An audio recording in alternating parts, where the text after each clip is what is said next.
दोस्तों, welcome to steam academy. आज हम लोग डिस्कस करेंगे जनरल रिक्वायरमेंट्स ऑफ इंस्टॉलेशन।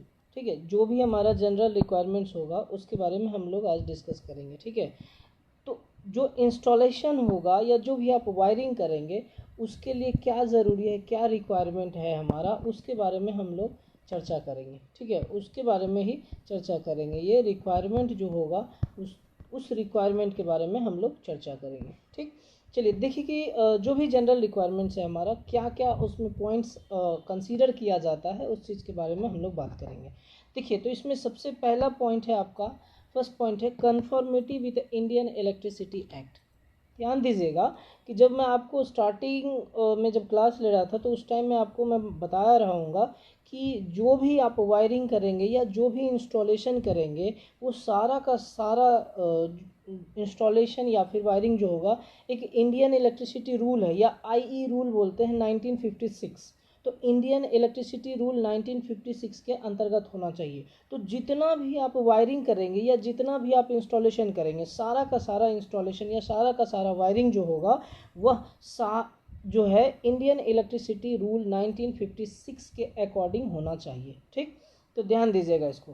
पहला पॉइंट में कहता है कि conformity with Indian electricity act. ठीक है, conformity with Indian electricity act. तो इंडियन इलेक्ट्रिसिटी एक्ट जो है उसके हिसाब से हमारा सारा का सारा वर्क होना चाहिए। या देखिए, कन्फर्मिटी का मतलब होता है अनुकूल, मतलब इंडियन इलेक्ट्रिसिटी एक्ट के अनुकूल होना चाहिए। The installation shall generally be carried out in accordance with Indian electricity rules 1956।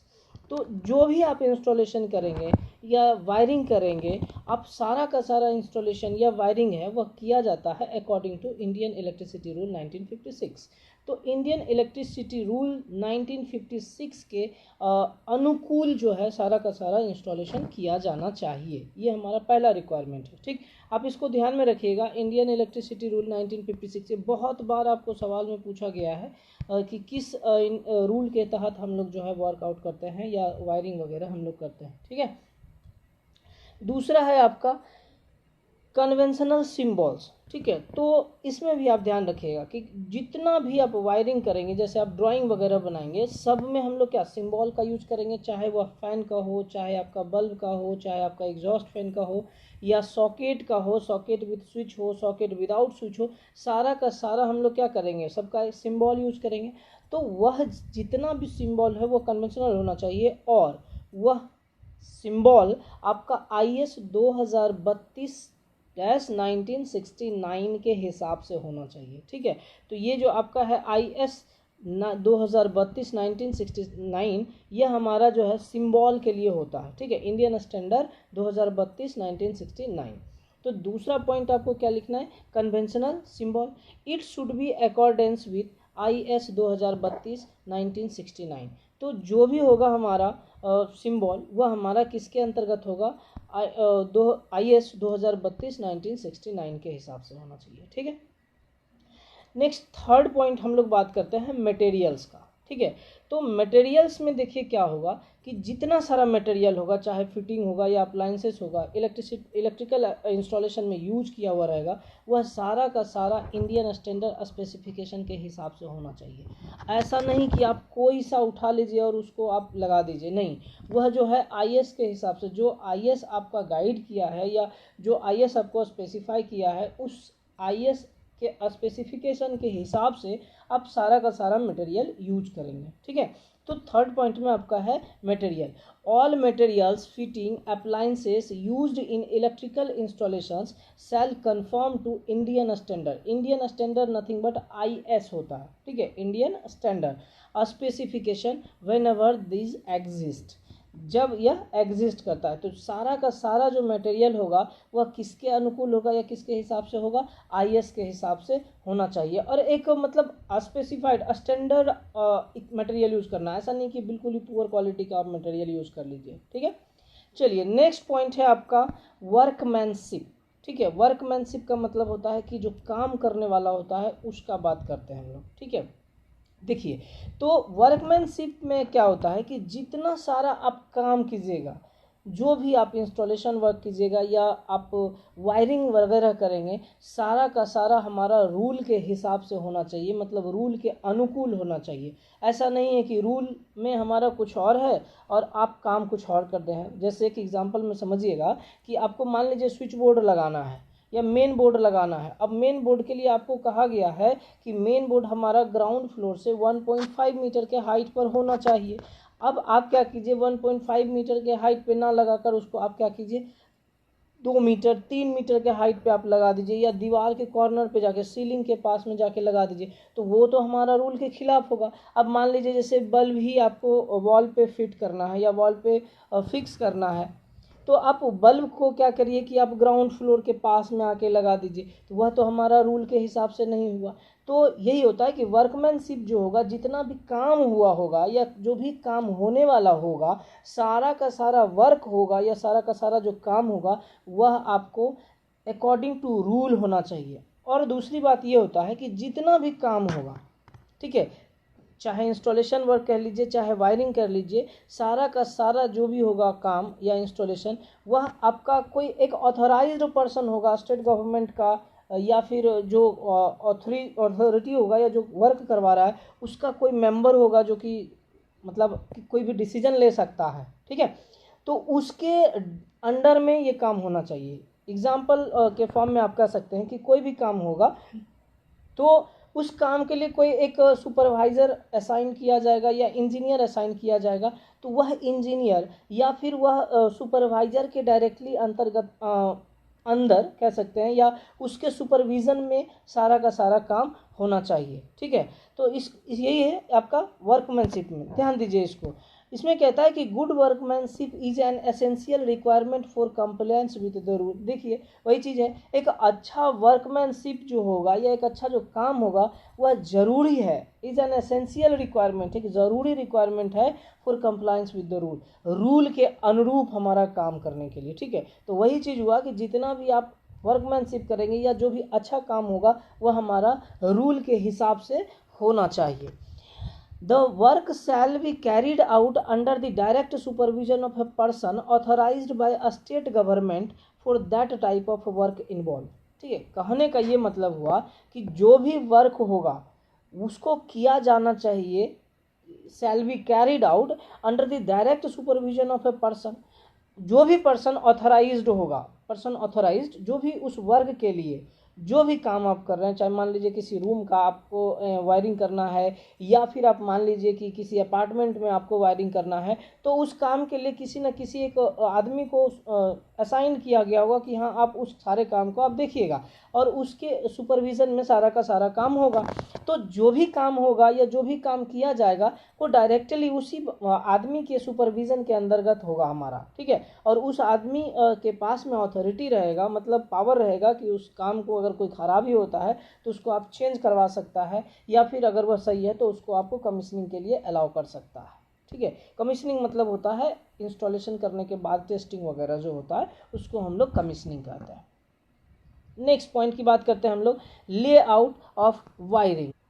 देखिए लेआउट एंड ऑफ वायरिंग का जो है आपको मैंने बताया होगा कि जो भी लेआउट आप बनाए होंगे तो उसमें मैंने आपको बताया था कि जो भी लेआउट है आपका, समझिएगा इस चीज़ को कि लेआउट के लिए मैंने बोला था कि ये आपका अगर मेन बोर्ड है, मेन बोर्ड के बाद मतलब पहले में फिर मेन स्विच है आपका। अब मेन स्विच के बाद आपको मैंने क्या बताया था कि कुछ इस तरह से आपका पावर सर्किट वगैरह वगैरह आपका डिफ़र किया हुआ है, ठीक है। ये मान लीजिए पावर सब सर्किट है और ये हमारा लाइटिंग सब सर्किट है, ठीक है, और ये भी आपका लाइटिंग सब सर्किट है और ये फिर आपका पावर सर्किट। तो इसमें आप ध्यान दीजिएगा कि जब आप लाइटिंग सब सर्किट ही हो या चाहे पावर सब सर्किट हो, सबके लिए का अलग सब सर्किट आप बना रहे थे। लाइटिंग सब सर्किट जो था उसके लिए भी आप एक अलग सब सर्किट बनाए, या फिर पावर सब सर्किट है उसको आप डायरेक्ट आप मेन बोर्ड से आप कंसीडर करके या कनेक्ट करके आप डायरेक्ट पावर सब सर्किट को ला रहे हो।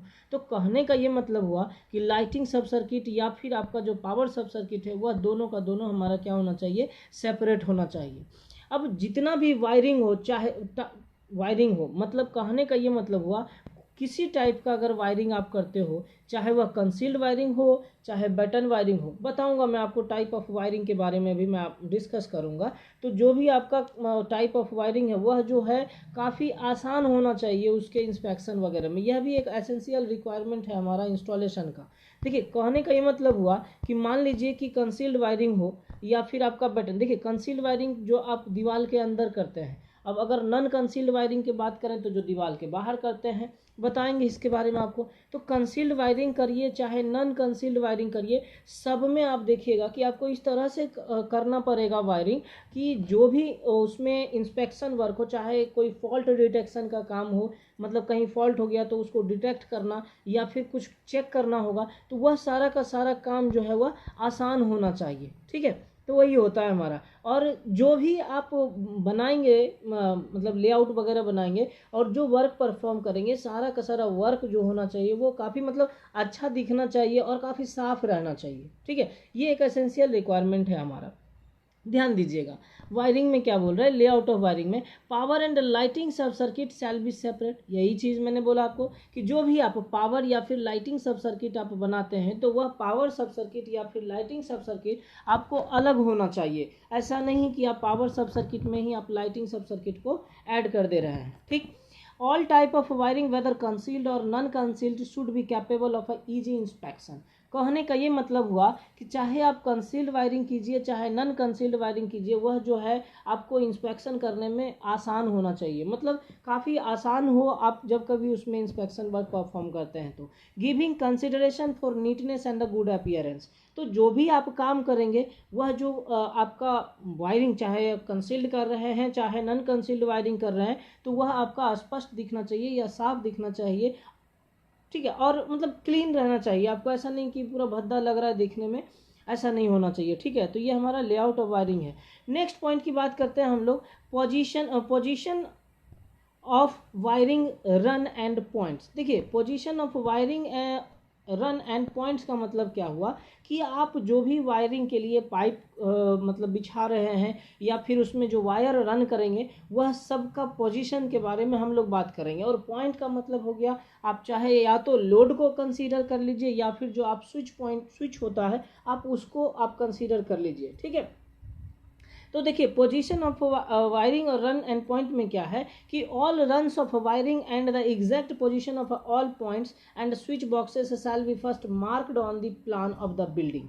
कहने का ये मतलब हुआ कि आप जो भी वायरिंग करना कहीं पे अगर आप स्टार्ट कर रहे हैं तो आप जो भी काम करेंगे या जो भी पॉइंट आप कंसीडर करेंगे, जैसे मान लीजिए कि आपको कहाँ पे बल्ब लगाना है, कहाँ पे आपको फैन को पोजीशन करना है या कहाँ पे स्विच बॉक्स लगाना है, आपको जो पाइप को आप रन करवाएंगे वह पाइप का रूट क्या होगा, रास्ता क्या होगा, ये सब को आप क्या करेंगे पहले ही प्लान पे आप मार्क कर लेंगे। जो भी हमारा बिल्डिंग में करना है उस बिल्डिंग का एक जो ब्लूप्रिंट होगा कह सकते हैं या प्लान होगा, उस प्लान पे आप सारे का सारा जो भी आपका इक्विपमेंट इंस्टॉल करना है या लगाना है, सच जब मान लीजिए कि आपको स्विच बॉक्स कहाँ लगाना है या पाइप कैसे रन करना है या फिर बल्ब को कहाँ लगाना है या फैन को कहाँ लोकेट करना है, तो सारा का सारा हम क्या करेंगे प्लान में मार्क कर लेंगे।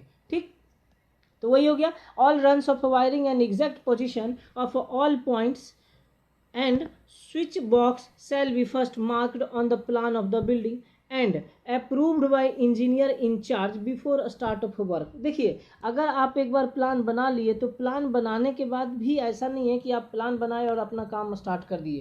देखिए उसके पहले प्लान बनाने के पहले प्लान बनाने के बाद आपको क्या होता है, जो इंजीनियर इंचार्ज है जो मतलब उस बिल्डिंग के लिए ऑथराइज्ड पर्सन है, उनसे आपको क्या होगा अप्रूवल लेना पड़ेगा कि हाँ इस प्रकार से हम ये वायरिंग करेंगे या इस घर में हम इंस्टॉलेशन करेंगे। देखिए किसी का भी घर हो, मान लीजिए कि अगर आप छोटा घर भी कहीं पे बना रहे हैं तो छोटा घर का भी कोई ना कोई तो ऑनर होगा।